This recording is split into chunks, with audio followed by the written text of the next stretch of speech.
वालेकुम रहमतुल्लाहि व बरकातहू। नमस्ते, सत श्री अकाल। उम्मीद करते हैं आप लोग अच्छे होंगे और अच्छे रहेंगे, ज़रूर अच्छे रहेंगे। तो दोस्तों, मैं आप लोगों के सामने आज श्री नरेंद्र मोदी साहब के बारे में बात करने वाला हूँ, जो हमारे देश के प्रधानमंत्री हैं। पीएम पद पे हैं, लेकिन वो पीएम पद की गरिमा को नहीं समझते हैं। तो सोचने वाली बात यह है कि पीएम साहब जो हमारे जो है ना, मन की बात उनका जो एपिसोड है, ठीक है, जो सीधा प्रसारण होता है, यूट्यूब चैनल पे भी होता है, फेसबुक पे भी होता है। तो उनको जो है ना, मतलब आप जो है, हिंदुस्तान की जनता जाग चुकी है।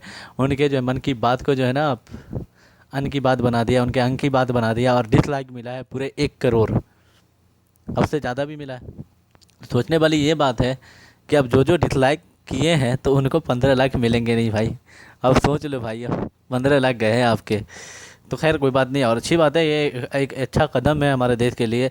जो देश के युवा समझ चुके हैं कि आज देश जो इस हालात पे है, इस कगार पे है, उसका जिम्मेदार बीजेपी है और हमारे प्रधानमंत्री साहब हैं। और प्रधानमंत्री साहब से मैं आग्रह करता हूँ, अभी भी वक्त है मोदी जी, कि आप कुछ देश को कीजिए, देश के लिए कुछ अच्छा कीजिए। आज जो हालात ऐसी है कि आप हर जगह, हर रेलवे स्टेशन को आप प्राइवेट कर रहे हैं, उसका निजीकरण कर रहे हैं। इसका उदाहरण आपको बिहार में भी मिल चुका है। बिहार में जो है ना, छात्र जो है ना आंदोलन कर रहे हैं। तो दोस्तों, ये एक मतलब एक आवाज़ है, जो आवाज़ दबनी नहीं चाहिए, आवाज़ दबनी नहीं चाहिए। आवाज़ उठे हर गली गली से, हर मोहल्ले से आवाज़ उठनी चाहिए, और हर जगह से आवाज़ उठे। ये आवाज़ जो है ना, आवाज़ दबाने की कोशिश की जाए, लेकिन आवाज़ बने, आप लोग दबे नहीं।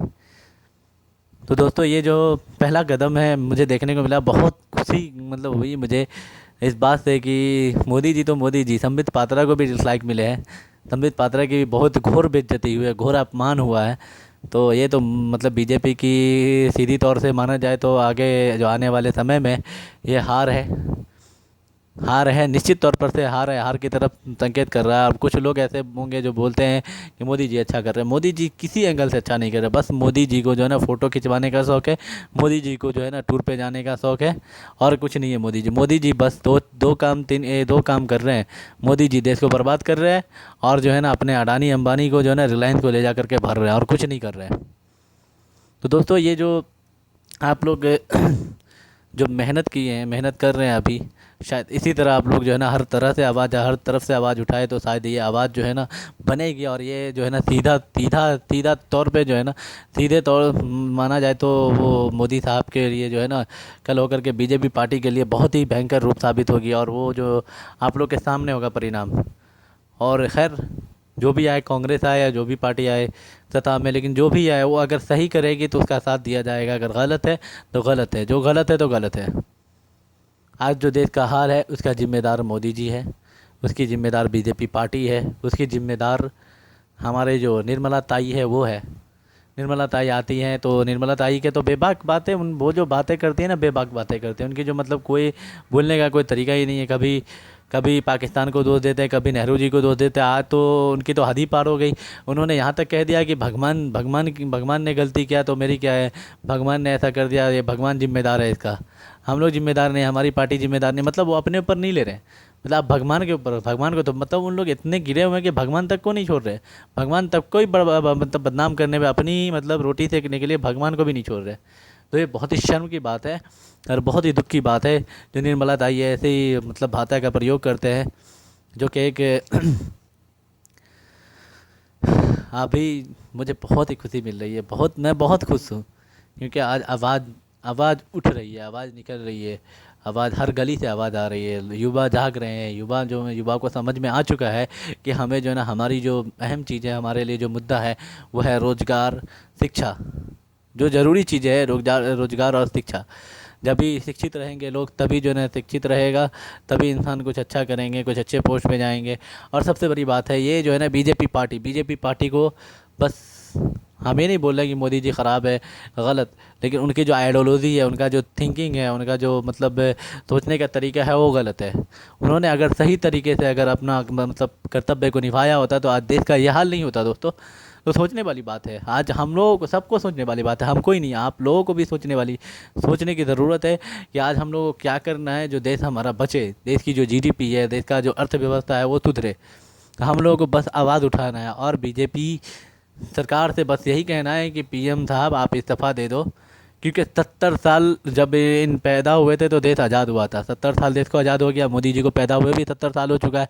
तो मोदी जी अब जिस समय में देश आज़ाद हुआ था उस समय में जो है ना कांग्रेस पार्टी जो है ना मतलब सत्ता में आई थी और सत्ता लेकर के आई। 70 साल में उन्होंने बहुत कुछ दिया देश को, लेकिन आपने देश को खोखला कर दिया, सब कुछ को बेच डाला आपने मोदी जी। मोदी जी हर तरह से आप जो है ना नाकाम साबित हो रहे हैं, फेलियर है आप। फेलियर मतलब अगर इतिहास लिखा जाएगा तो 70 साल में सबसे जो बेकार निकम्मे प्रधानमंत्री के नाम में लिखा जाएगा तो वो आपका नाम लिखा जाएगा, मोदी जी। क्योंकि आप सिर्फ अपनी जो है ना सूट बूट चमकाने के चक्कर में आप जो है ना देश को बर्बाद कर दिए, और अपने अडानी अंबानी जो भाई अपने दोस्त हैं जो ना मित्रों के लिए आपने सब कुछ किया है, देश के लिए कुछ नहीं किया। देश के युवाओं के बारे में नहीं सोचा आपने कि देश में अगर रोजगार रहेगा देश हमारा आगे बढ़ेगा।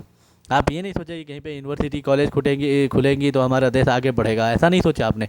अगर आईआईटी खुलती, एम्स खुलते तो उसमें जो है ना युवाओं को मतलब रोजगार, एम्स खुलते तो युवाओं को रोजगार मिलता, आईआईटी खुलती तो वहाँ युवा पढ़ते।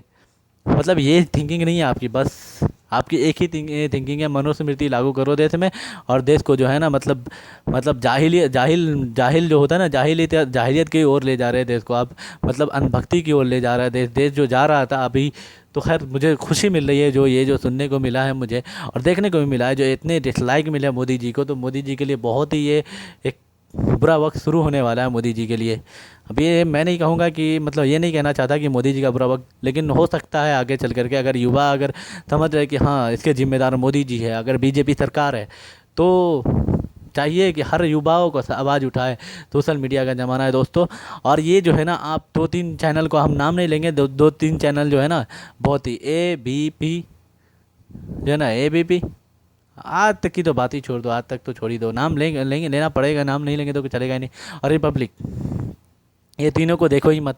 आपके अगर इस पे नहीं आता है, आपके इस पे आता है, डिस पे आता है अगर, तो आप उस चैनल को हटा डालो। आपको देखना है तो News24 देखो थोड़ी देर के लिए, वो ठीक है। NDTV देखो भी ठीक है, रिपब्लिक टीवी तो देखो ही मत।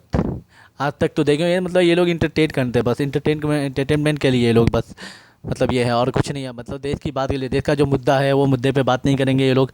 और सबसे बड़ी बात ये है, मैं आप लोगों के बीच मतलब एक बात कहना चाहता हूँ कि अगर सुशांत सर को अगर अन्याय मतलब उनके लिए CBI जांच हो सकती है, तो फिर तबरेज़ अंसारी के लिए CBI जांच क्यों नहीं बैठाई जा सकती है। तबरेज़ अंसारी को भी इंसाफ मिलना चाहिए। तबरेज़ अंसारी भी जो मॉब लिंचिंग के शिकार हुए थे उनको भी इंसाफ मिलना चाहिए दोस्तों। तो आप लोग तबरेज़ अंसारी के लिए भी जस्टिस फॉर तबरेज़ अंसारी करके आप लोग प्लीज़ एक मुहिम चलाए, और तबरेज़ अंसारी को भी जो गुनहगार है, जो भी है, जितने भी हैं गुनहगार, उनको सज़ा मिलनी चाहिए। आप लोगों से जो रिक्वेस्ट है हमारी कि आप लोग जो है ना इस आवाज़ का हिस्सा बने।